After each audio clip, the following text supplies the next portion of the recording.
Hello tout le monde, alors comme vous avez pu le voir dans le titre, je vais vous donner des nouvelles concernant la sonde.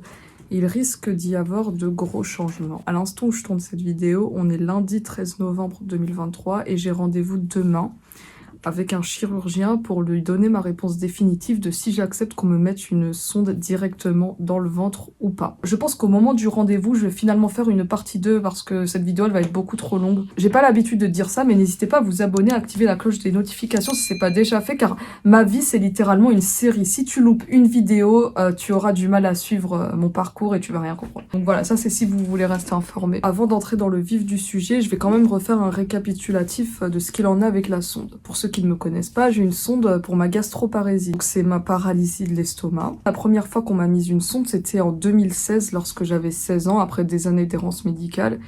Et c'était une sonde nasogastrique, donc c'est-à-dire une sonde qui passe par mon nez comme celle-ci, mais qui s'arrête dans mon estomac. Donc forcément, je supportais pas. J'ai gardé cette sonde plusieurs mois. Puis ensuite, on m'a remise une sonde nasogastrique en 2019. Que pareil, je ne supportais pas, c'était un enfer, je faisais que la vomir. C'est qu'à l'âge de 20 ans, en octobre 2019, qu'enfin ils comprennent que pour que j'ai une alimentation sans souffrir, il fallait me placer une sonde qui dévie l'estomac pour m'alimenter directement par les intestins. Donc c'est depuis 2019 que j'ai commencé à avoir ce type de sonde-là, c'est-à-dire des sondes nasogéjunales. J'avais eu l'opération du pacemaker gastrique. Du coup, pour ceux qui savent pas, donc là, le petit boîtier que vous voyez dans mon ventre, c'est un neurostimulateur gastrique qui permet de faire en sorte de diminuer mes symptômes. J'ai quand même beaucoup moins de vomissements. Je suis passée de vomir plus de 10 fois par jour pendant des années à quasi plus rien pendant plusieurs mois. Donc on s'est dit qu'il y a moyen que j'arrive à remanger par la bouche. Donc on m'avait retiré la sonde en mi-2020. Et après ça a été une catastrophe, je pouvais pas m'alimenter suffisamment, donc vomissements, perte de poids, carence, etc. Alors, on m'a remise la sonde en 2021. Tout ça pour dire que ça fait depuis 2021 jusqu'à l'heure actuelle, donc fin 2023, que j'ai non-stop cette sonde nasale. Du coup, ça va faire environ 3 ans là que je vis H24 avec une sonde. Bon, après, il y a eu des pauses d'une journée tous les 6 mois pour le changement, parce qu'il fallait être à jeun, machin. Et vous êtes tellement nombreux à me dire mais normalement on devrait te proposer une sonde dans le ventre, pourquoi ils t'en mettent pas une dans le ventre, etc. Ça fait trop d'années. C'est vrai que la sonde nasale en principe on la place que pour une période qui serait courte. Moi mon gastro-entérologue qui me suit pour la gastroparésie ne m'avait jamais proposé de sonde dans le ventre. Il y a un jour je vous avais parlé en vidéo que j'allais peut-être avoir une jéjunostomie, c'est-à-dire on te fait un orifice et on te la met direct dans l'intestin quoi. C'était au moment d'un changement de sonde, t'avais un médecin qui m'a dit que je devrais en avoir une, j'en avais parlé à mon gastro-entérologue mais lui il était toujours dans l'optique que non, on attend encore avec cette sonde. Mon gastro-entérologue avait l'espoir qu'avec le pacemaker gastrique, je ne puisse plus dépendre d'une nutrition artificielle. Donc du coup, c'est plutôt positif que depuis tout ce temps, j'avais la sonde nasale, car on avait de l'espoir au final que je finisse par ne plus l'avoir du tout. Comme ça, le jour où je puisse m'alimenter normalement, hop, hop, on enlève la sonde et voilà, basta, il n'y a plus rien qui reste comme trace, etc. Mais malheureusement, ça fait des années, on s'est rendu compte, il est impossible que je m'alimente suffisamment au point de ne pas dépendre d'une nutrition artificielle. Certes, les symptômes se sont améliorés et c'est la raison principale pour laquelle on avait énormément d'espoir quand même. Bon, depuis que la maladie a commencé, j'ai jamais pu manger quoi que ce soit sans avoir de symptômes. Jamais. Et ça en va de soi pour ce que je bois. Du coup, récemment, j'ai eu rendez-vous en gastro-entérologie.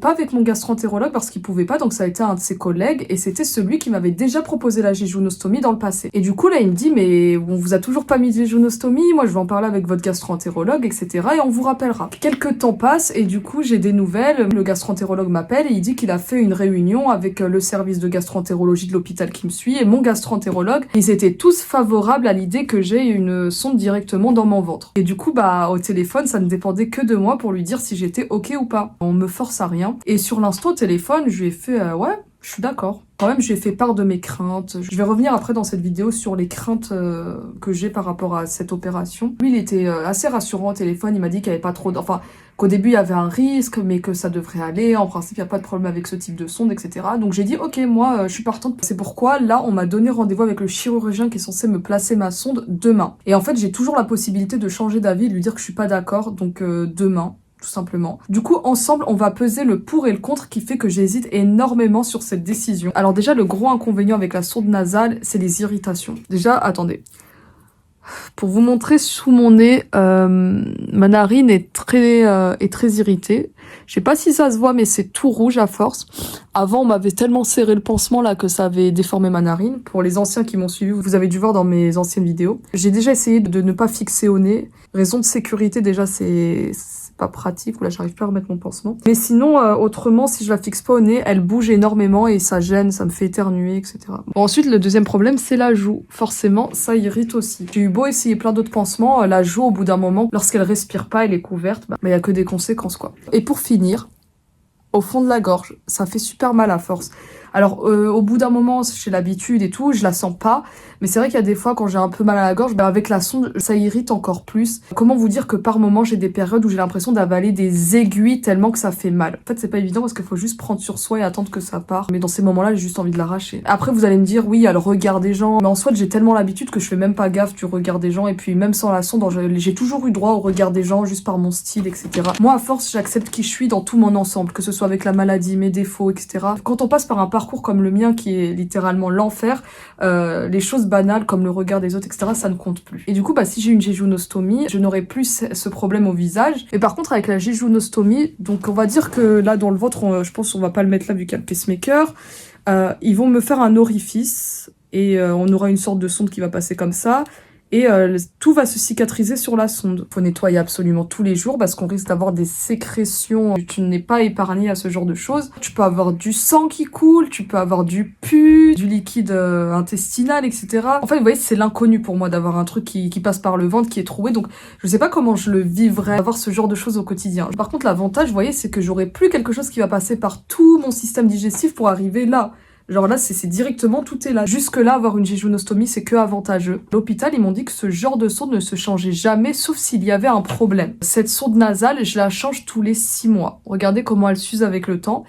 Et le problème, c'est que, vous voyez une sonde nasogastrique qui va dans l'estomac, tu la places juste comme ça et c'est tout. T'as pas besoin d'être endormi, de passer au bloc, etc. Mais ma sonde, c'est très compliqué, il faut que ça se passe avec un endoscope, car forcément, la sortie de l'estomac, c'est pas évident de faire passer une sonde dans un sphincter d'une gastroparésie, quoi, où c'est assez serré.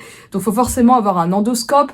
Je vous ai déjà résumé comment ça se passait lorsque on me le faisait sans anesthésie générale. C'est une scène de barbarie, quoi. Je suis là, j'ai un endoscope qui passe dans la bouche, je vomis, je saigne du nez en même temps avec la sonde. Bref, c'est une horreur d'avoir un truc qui s'enfonce au fin fond de tes organes. Je vous l'ai déjà expliqué 1000 fois. Et en anesthésie générale, j'ai énormément de mal à récupérer avec les effets des anesthésiants, quoi. Les traitements, tout ce qu'on me passe par perfusion. Il faut savoir que quand je passe au bloc, on m'intube, donc l'effet de l'intubation. Bref, après l'anesthésie générale, j'ai vraiment du mal à récupérer pendant une bonne semaine. En fait, vous allez me dire c'est rien parce qu'après ça va beaucoup mieux. Mais l'effet de tout ça, passer tout le temps au bloc, tous les 6 mois, avoir une anesthésie générale, c'est pas évident pour le corps. C'est pas évident de récupérer. Les médecins ils vous diront ouais, en quelques jours ça passe. Mais quand t'as déjà une maladie chronique, à force d'accumuler, je vous assure que vous le sentez. Déjà ça c'est un énorme avantage. J'aurais plus à souffrir à passer au bloc. Ça peut être soit la meilleure décision de ma vie, car ce sera beaucoup plus confortable, discret, etc. Ou soit la pire décision de ma vie, car je risque d'avoir encore plus de problèmes. Vous voyez, c'est vraiment ces deux choses-là qui pèsent dans ma tête et j'arrive vraiment pas à prendre une bonne décision, quoi. Le truc qui fait que j'hésite, c'est le risque d'infection. Alors, l'avantage énorme avec la sonde nasale, c'est que ça passe par un endroit qui n'est pas stérile. Le nez, l'œsophage... Vous voyez, quand vous mangez et tout, vous mangez pas des choses stériles. Quand vous respirez pas des choses stériles. J'ai jamais eu de risque d'infection avec ce type de sonde. J'ai jamais eu ce problème-là. Dans le ventre, le fait que le ventre soit troué, bien ça laisse une porte ouverte aux bactéries. J'ai demandé à avoir des retours de personnes qui avaient ce type de sonde. À pas confondre avec les gastrostomies. Les gastrostomies, c'est quand on va te trouer le ventre pour te mettre la sonde directement dans l'estomac. C'est l'équivalent de la sonde nasogastrique. Moi, c'est trouver le ventre pour aller dans l'intestin, équivalent de sonde nasogéjunale. Tout ça, je vous l'avais expliqué dans cette vidéo, si ça vous intéresse. J'explique tout ce qui concerne la nutrition entérale. Donc, il y en a plein qui m'ont dit qu'ils n'avaient eu aucun problème d'infection. Et il y en a énormément qui m'ont dit qu'ils avaient eu des problèmes d'infection. Il y en a beaucoup, même si c'était pas des infections, des problèmes qui nécessitaient d'avoir des antibiotiques. Et c'est là qu'est le gros problème, parce que si c'était encore une fois qu'un risque d'infection, en soit, c'est pas grave, je prends des médicaments, ça s'arrange et voilà. Pour ceux qui ont suivi mon histoire, avec ma maladie de Lyme, je ne tolère pas les antibiotiques. Moi, je suis à un stade de Lyme chronique où mon corps, il ne tolère pas les médicaments. Et il y en a qui ont Lyme, ils tolèrent les antibiotiques, y a pas de problème. Mais moi, ce n'est pas mon cas. Si j'ai une infection ou quelque chose avec ma jéjuno qui nécessite des antibiotiques et que je ne peux pas les prendre, comment je fais? Ça va en septicémie. La septicémie, c'est pas traité, c'est la mort. C'est une infection généralisée. Et c'est vraiment débile de mourir comme ça. Et ça, c'est ma plus grosse peur. Je vais vous expliquer ce qui se passe lorsque je prends des antibiotiques. En fait, je fais une réaction Herxheimer. C'est-à-dire que mon corps, la maladie et tout, va réagir immédiatement aux antibiotiques. J'ai déjà été perfusée en antibiotiques à l'hôpital. Les infirmières, elles étaient en mode on n'a jamais vu ça, comment c'est possible, etc. Quand j'ai ce genre de réaction suite aux antibiotiques, c'est littéralement tous mes symptômes. Mais je dis bien tous mes symptômes qui se manifestent en simultané. Imaginez-vous ce que ça fait d'avoir tous tes symptômes d'un coup comme ça. Imaginez-vous juste cette sensation. J'avais l'impression de mourir. Quand je dis tous mes symptômes, c'est-à-dire déjà tout ce qui est digestif. Sur l'instant, bon, peut-être pas tous les symptômes digestifs, mais les plus principaux. Donc dans ces moments-là, je fais que faire... Je commence à... Voilà. Donc je me mets à vomir, à avoir des nausées. Ensuite, j'ai un mal de tête, mais ma tête, c'est pas une migraine normale, c'est... Boum, boum, boum, et tuez-moi en fait, mon cerveau je le sens sortir de mon crâne. Mes acouphènes, mes oreilles elles font bip. J'ai jamais eu des acouphènes aussi extrêmes que dans les moments où on passe des antibiotiques. J'ai la vision trouble, je commence à voir blanc, des sortes, tout est bizarre. En fait j'ai l'impression que je suis plus dans la réalité, c'est indescriptible comme sensation. Je commence à avoir plein de fourmillements dans le corps, bref, c'est tout ça qui vient d'un coup et de façon extrême. Les sensations sont extrêmes. Dit comme ça, vous allez vous dire, ouais, mais c'est pas possible. Mais vivez-le et vous comprendrez ce que c'est que cette atrocité. Et malheureusement, ce genre de choses, vous voyez, les médecins, ils comprennent pas forcément. C'est pas quelque chose de commun. Dans ces conditions, comment vous voulez que je fasse si j'ai un problème avec ma jéjunostomie? Après, vous allez me dire, oui, mais y a pas de risque. Si tu nettoies bien ta jéjuno, moi, j'ai pas eu de problème avec. Mais chaque corps est différent. Chaque corps ne réagit pas pareil. Ce n'est pas parce que machin n'a pas eu de problème que d'autres n'en aura pas. Moi, je connais mon corps et je peux vous le dire qu'il a du mal quand il y a quelque chose d'étranger qui passe. Comment vous décrire ça? Pour vous donner un exemple, encore une fois pour ceux qui ont suivi mes vieilles vidéos, je vous avais déjà montré tout ça dans mes hospitalisations. Lorsque j'ai été perfusée, mes veines lâchaient toujours, c'est-à-dire que tous les 2 jours, on devait me reperfuser. En même pas une semaine, genre j'ai été perfusée là, bref. Mes veines ne supportaient pas. Ensuite, on a dû me mettre une nutrition parentérale par un midline ici qui passait dans une veine qui était très profonde pour justement éviter que mes veines ne supportent pas.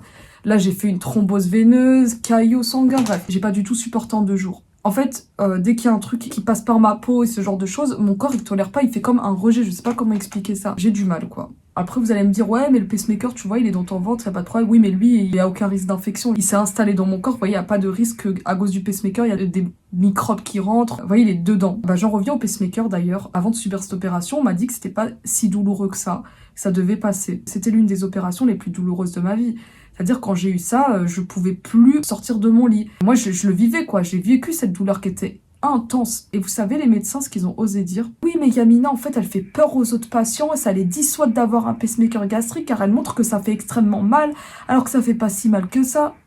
C'est dégueulasse. C'était une patiente qui m'a dit que c'était les docteurs qui lui avaient dit ça à mon sujet quand même. Ma souffrance était réelle. Après, si en général ça fait pas mal, ok. Encore une fois, les corps sont différents. Si t'as des soignants qui n'arrivent même pas à être empathiques, à comprendre qu'un patient peut avoir plus mal qu'un autre, c'est dur de faire confiance à ces mêmes genres de médecins qui vont m'opérer pour une jéjuno. Après, l'autre chose qui me fait peur, c'est d'avoir des douleurs. Alors moi, vous savez, j'ai souvent, beaucoup trop souvent, des douleurs au ventre comme ça. Pour vous donner un exemple de quelque chose qui est arrivé très récemment, bon, il y a 2 jours, il me semble, j'étais sur mon lit, parfaitement normal, allongée, puis d'un coup, bam, je ressens un poignard énorme au niveau de mon ventre. Et c'est pas les douleurs liées à l'endométriose ou quoi, c'est vraiment comme ça. Et je me retrouve tétanisée, genre j'avais vraiment du mal à me lever, j'étais paralysée de douleur. Et c'est passé au bout de quelques minutes. Genre, j'ai aucune explication. Et des fois, il m'arrive d'avoir des douleurs comme ça. Après, d'autres fois, c'est des douleurs au pacemaker. Et du coup, je me dis, mais avec cette opération, au quotidien, ce sera comment les douleurs? Rien que par exemple, si je fais faire du trampoline, aller à la piscine, vous voyez, tout ce genre de choses, faut faire hyper gaffe, je pense. M'allonger sur le ventre, ça, je sais pas comment ça se passe. C'est l'inconnu, en fait. Je sais pas comment je vais le vivre. Pour ceux qui me suivent depuis très longtemps, je vous avais dit que j'avais très souvent une douleur ici, très bien localisée. Ça, il m'arrive d'avoir pareil la crise de douleur, je pense que c'était dû à ça. Les médecins, ils n'auraient jamais trouvé ce que c'était. Juste à première vue, il n'y a rien qui semble anormal. Il n'y a qu'aux États-Unis, ils m'ont dit ouais, c'est sûrement les parasites, etc. Et quand ils m'ont donné les traitements là, et pour la première fois de ma vie, j'avais pendant très longtemps plus du tout mal à cette zone-là. C'était incroyable la sensation de plus avoir ce truc-là. Depuis quelques temps, c'est revenu. Bon, je sais pas ce que c'est. Et je me dis, imaginez, j'ai un problème à ce niveau-là. On me met une sonde et ça fait que s'aggraver. Bon, vous allez dire, mais celle-là, elle va trop loin, elle trouve trop de trucs. Mais j'ai le droit d'avoir peur, j'ai le droit de me poser plein de questions. J'appréhende beaucoup, c'est vrai. Faut savoir qu'il y a très longtemps, j'avais eu une IRM qui avait montré que j'avais une hyélite, donc une petite inflammation au bas de l'intestin.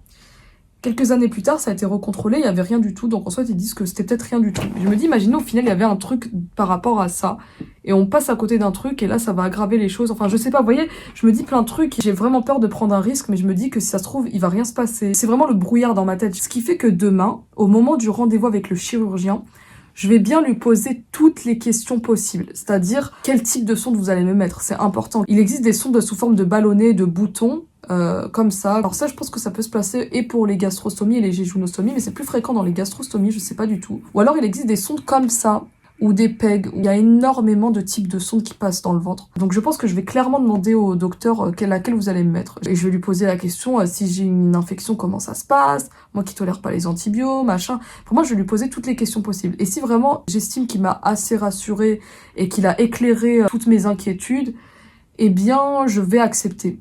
Mais s'il me laisse encore dans le flou et que les choses ne sont pas faites pour que je prenne ma décision, bah, je pense rester avec cette sonde. Mais après, là, on revient au fait que si j'ai cette sonde, je vais devoir resubir le changement de cette sonde et je suis clairement pas prête à ça. En fait, dans tous les cas, il n'y a rien qui me va. C'est dommage vraiment qu'il n'existe pas un moyen d'avoir directement le placement d'une sonde de façon facile comme la sonde nasogastrique. Il y en a qui m'ont dit, mais demande à avoir une nutrition parentérale, ce serait pire. J'ai été sous nutrition parentérale, j'ai pas supporté.